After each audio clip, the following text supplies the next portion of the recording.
rugged cross, the emblem of suffering and shame. And I love that old cross, where the dearest and best for a world of lost sinners was slain. So I'll cherish the old rugged cross till my trophy at last I lay down. I will cling to the old rugged cross and exchange it someday for a crown. Oh, that old rugged cross, so despised by the world, holds a wondrous attraction for me. For the dear Lamb of God left His glory above to bear it to dark Calvary. So I'll cherish the old rugged cross till my trophies at last I lay down. I will cling to the old rugged cross and exchange it someday for a crown.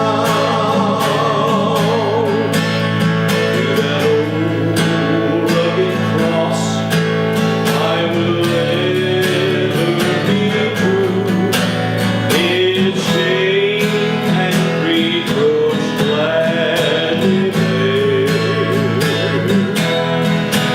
And He'll call me someday to my home far away, where His glory forever I'll share. So I'll cherish the old rugged cross till my trophies at last I lay down. I will cling to the old rugged cross and exchange it someday for a crown. I will cling to the old rugged cross and exchange it someday for a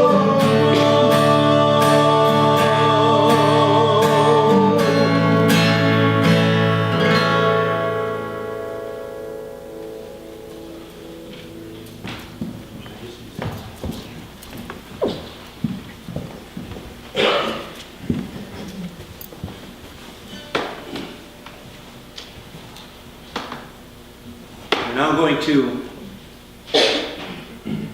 eulogize Russell a little. We have some folks who will be coming up and sharing some things.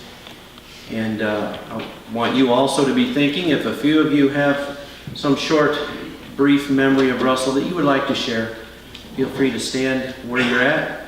And I'll give you a little time for that later, and you can share that as well. But we'll begin with Mel Neil. Will come forward, and he has some things.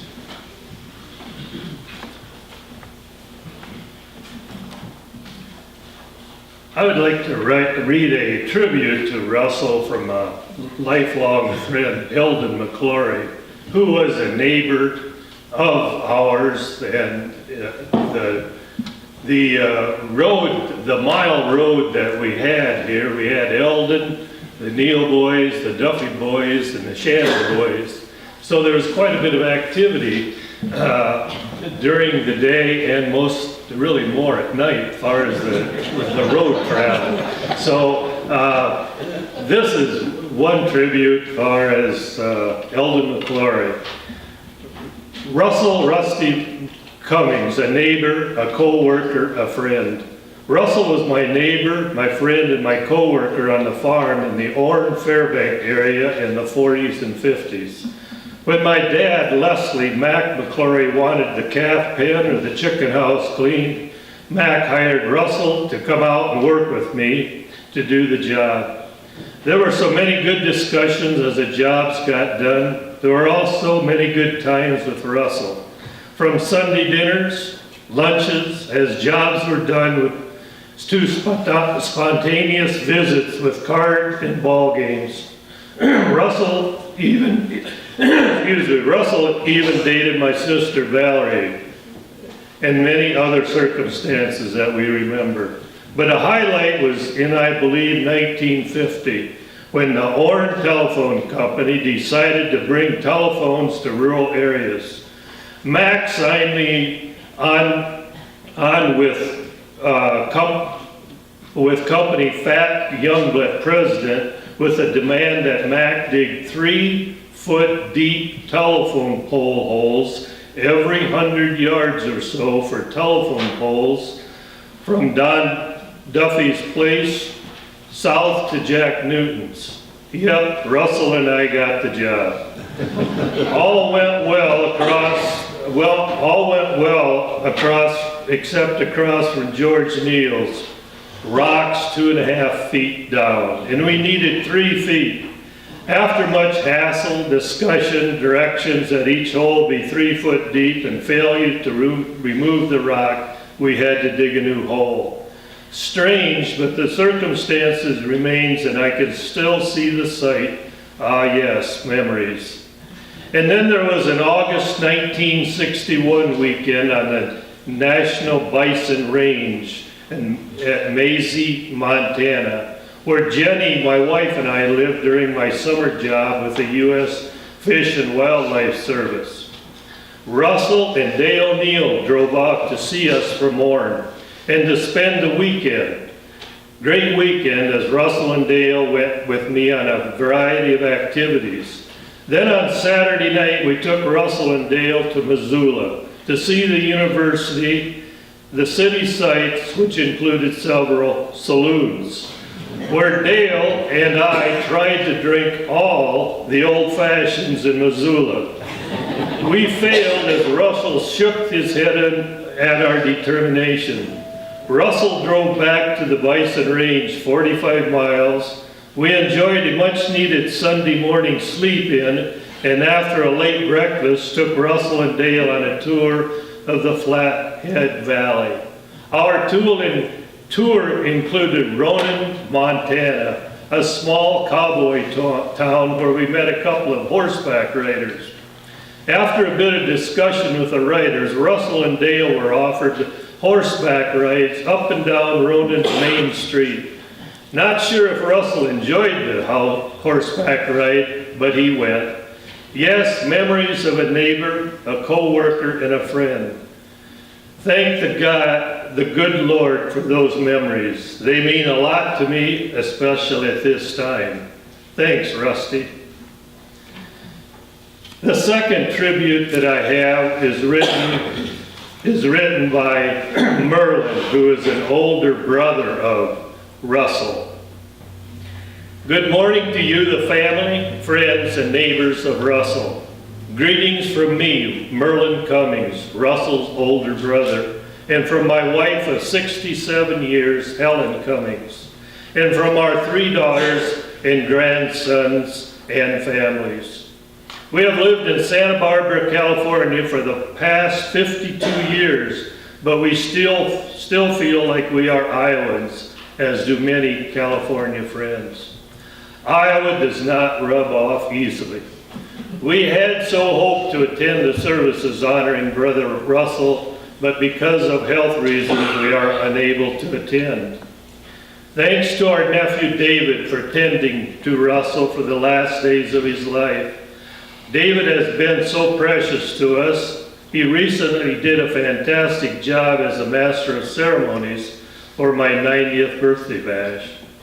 Russell was never married, but David was like a son to him, and David treated Russell with a compassion befitting a father.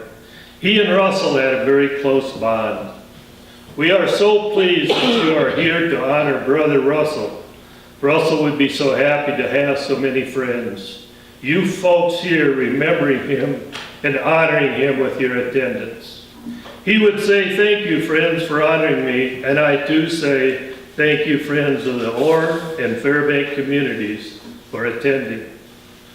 Russell was born in 1931, a mean time of the Great Depression, on a farm east of Dungerton with 3 older brothers. He survived a major sickness as a baby. His mother passed away when Russell was 5 years old. Since his dad was ill much of the time with asthma, Russell, with his dad and brothers Everett, Merlyn, and Dale, moved in with their paternal grandparents until 1942. In 1943, they moved to the Cummings farm on the east edge of Orne. His oldest brother Everett was drafted into the combat engineers and received a Purple Heart, a Purple Heart for the wounds in the Philippines. Russell and siblings quickly took to the Orne community and made many friends. As did Russell, all 3 brothers served in the armed forces. Russell was proud of his military experience and the many friends he made serving in Germany. After his discharge and attending college, Russell began his long career with Lorber Construction in Orne. Russell became known in Orne as a storyteller and the one to see if you needed help. Russell was always willing to offer a helping hand. That's probably why he acquired the role as honorary mayor of Orne. One short story about Russell. When he was 11 years old, he was pretending he was driving our 1934 Chevrolet. Keys in those days were always kept in the ignition.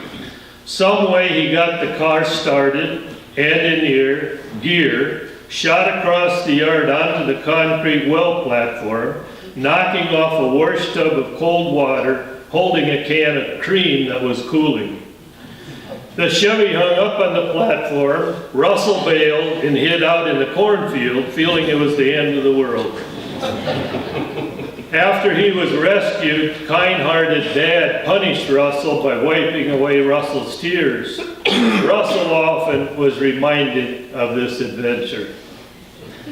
I visited via phone with Russell at least weekly for many, many years, and nearly every day of the past several weeks. I will sorely miss those wonderful visits with him. It was a ritual that we relied on to keep us closely united.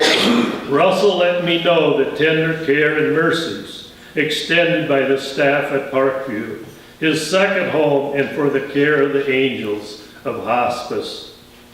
He typically had at least one friend and neighbor visiting each day. He and I both are grateful.